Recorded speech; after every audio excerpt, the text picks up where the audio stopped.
सभी को राधे राधे, जय श्रीमन नारायण। आप सभी को निर्जला एकादशी व्रत की हार्दिक शुभकामनाएं। आज हम सुनेंगे निर्जला एकादशी व्रत की कथा। तो आइए मन में लक्ष्मी नारायण का ध्यान करते हुए कथा को सुनते हैं।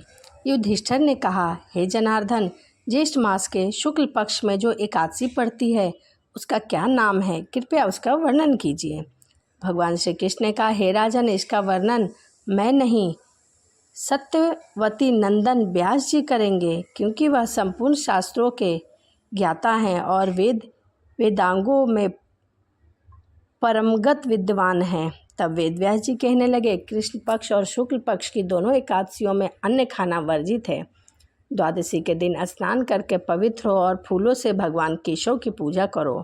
फिर नित्य कर्म समाप्त होने के पश्चात पहले ब्राह्मणों को भोजन देकर अंत में स्वयं भोजन करें। यह सुनकर भीमसेन बोले, परम बुद्धिमान पितामह, मेरी उत्तम बात सुनिए। राजा युधिष्ठिर, माता कुंती, द्रौपदी, अर्जुन, नकुल और सहदेव ये एकादशी को कभी भोजन नहीं करते तथा मुझसे भी हमेशा यही कहते हैं कि भीमसेन, एकादशी को तुम भी कुछ न खाया करो, परंतु मैं उन लोगों से यही कहता हूँ कि मुझसे भूख सहन नहीं होती।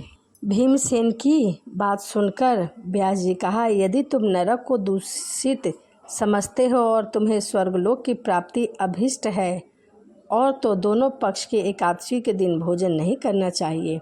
भीमसेन बोले, महाबुद्धिमान पितामह, मैं आपके सामने सच कहता हूँ, मुझसे एक बार भोजन करके भी व्रत नहीं किया जा सकता, तो फिर उपवास करके मैं कैसे रह सकता हूँ? मेरे उदर में वृक नामक अग्नि सदा प्रज्वलित रहती है। अंत जब मैं बहुत अधिक खाता हूँ तभी यह शांत होती है। इसीलिए महामुनि, मैं पूरे वर्ष में केवल एक ही एकादशी का उपवास कर सकता हूँ, जिससे स्वर्ग की प्राप्ति सुलभ हो तथा जिसके करने से मैं कल्याण का भागी हो सकूँ। ऐसा कोई एक व्रत निश्चय करके बताइए, मैं उसका यथोचित रूप से पालन करूँगा। व्यास जी कहने लगे कि भीम, ज्येष्ठ मास में सूर्य वृष राशि पर हो या मिथुन राशि पर शुक्ल पक्ष में जो एकादशी आती है उसका यत्न पूर्वक निर्जल व्रत करो। केवल कुल्ला या आचमन करने के लिए मुख में जल डाल सकते हो, उसको छोड़कर किसी प्रकार का जल विद्वान पुरुष मुख में ना डाले, अन्यथा व्रत भंग हो जाएगा।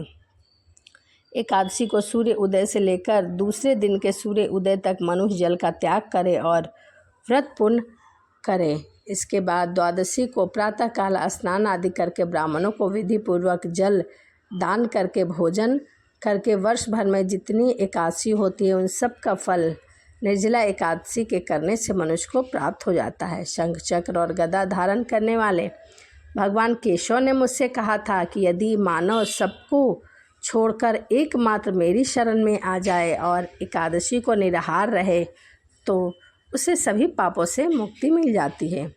एकादशी व्रत करने वाले पुरुष के पास विशाल काया, विकराल आकृति, काले रंग वाले पाशधारी भयंकर यमदूत नहीं जाते। अंतकाल में पीताम्बरधारी सौम्य स्वभाव वाले, हाथ में सुदर्शन चक्र धारण किए हुए और मन में वेगशाली विष्णुदूत आखिर इन वैष्णव पुरुष को भगवान विष्णु धाम में ले जाते हैं। अतः निर्जला एकादशी को पूर्ण रूप से उपवास रखना चाहिए। श्रीहरि का पूजा करना चाहिए। स्त्री हो या पुरुष, यदि उसने मेरु पर्वत के बराबर भी महान पाप किया हो तो वह इस एकादशी के प्रभाव से सभी पाप भस्म हो जाते हैं।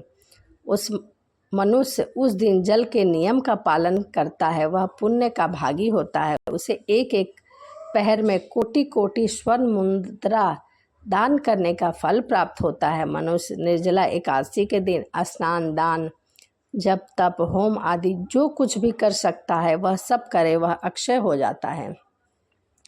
यह भगवान श्री कृष्ण का कथन है। निर्जला एकादशी को विधि पूर्वक उत्तम रीति से उपवास करके मानव वैष्णव पद को प्राप्त कर लेता है। जो मनुष्य एकादशी के दिन अन्न खाता है वह पाप का भोजन करता है। इस लोक में वह चंडाल के समान है और मरने पर उसकी दुर्गति होती है। जो ज्येष्ठ मास के शुक्ल पक्ष की एकादशी का उपवास करके दान करता है वह परम पद को प्राप्त हो जाता है। एकादशी को उपवास करके ब्रह्म हत्या, शराबी, चोर, गुरुद्रोही होने पर भी सब पापों से उसे मुक्ति मिल जाती है। कुंती नंदन, निर्जला एकादशी के दिन श्रद्धालु स्त्री पुरुष के लिए जो विशेष दान और कर्तव्य है उसे सुनो। उस दिन जल में शयन करने वाले भगवान विष्णु का पूजा करें, जलमयी धेनु का दान करें और धृतमयी धेनु का दान उचित है।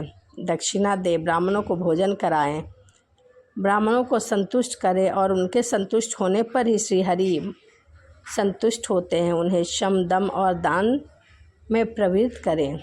रात्रि को जागरण करें। निर्जला एकादशी का व्रत किया है उन्होंने अपने साथ ही बीती हुई 100 पीढ़ियों को और आने वाली 100 पीढ़ियों को भी भगवान वासुदेव के परम धाम में पहुंचा दिया है। निर्जला एकादशी के दिन अन्य वस्त्र, गौ, जल, शैया, सुंदर आसन, कमांडल यह सब ब्राह्मणों को दान दे। जूता और छत्र दान करें।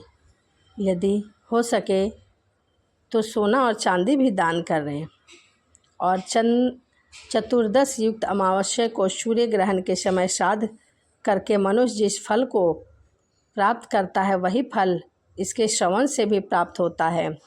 इसीलिए मैं भगवान केशव की प्रसन्नता के लिए एकादशी को निराहार रहकर आचमन के सिवा दूसरे जल का भी त्याग करूँगा। द्वादशी को देवेश्वर भगवान विष्णु का पूजा करना चाहिए। गंध, धूप, पुष्प, सुंदर वस्त्र, फूल आदि सब चढ़ाने के बाद संकल्प करते हुए मंत्रों को बोलना चाहिए।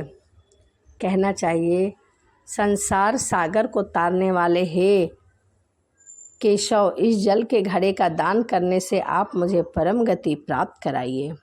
भीमसेन, ज्येष्ठ मास में शुक्ल पक्ष का जो शुभ एकादशी होती है उसका निर्जला व्रत करना चाहिए। इस दिन श्रेष्ठ ब्राह्मणों को शक्कर के साथ जल का भरा हुआ घड़ा दान करना चाहिए। कोई मौसमी फल दान करना चाहिए, पंखा दान करना चाहिए। ऐसा करने से भगवान विष्णु के समीप पहुंचकर आनंद का अनुभव करता है और उस व्यक्ति को यमराज के दूत लेने नहीं आते। जो एकादशी का व्रत करता है और घड़ा दान करता है उस व्यक्ति को तो श्रीहरि के दूत लेने आते हैं और सीधा बैकुंठ लेके जाते हैं। इसके पश्चात द्वादशी को ब्राह्मण भोजन कराने के बाद स्वयं भोजन करना चाहिए। इस प्रकार से पूर्ण रूप से पाप नाशिनी एकादशी का व्रत करना चाहिए। यह सब पापों से मुक्त हो आनंदमयी पद को प्राप्त होता है। यह सुनकर भीमसेन ने भी इस शुभ एकादशी का व्रत आरंभ कर दिया था। तब से यह लोक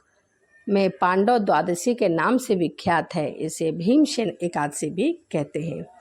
तो यह निर्जला एकादशी व्रत की कथा थी। वीडियो आपको कैसी लगी कमेंट में जय श्रीमन नारायण लिखना ना भूलें।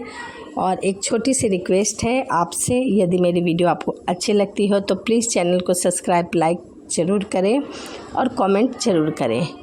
तो चलिए इसी के साथ वीडियो यहीं समाप्त करते हैं और आपसे मिलते हैं अगली वीडियो में। सभी को राधे राधे, जय श्रीमन नारायण।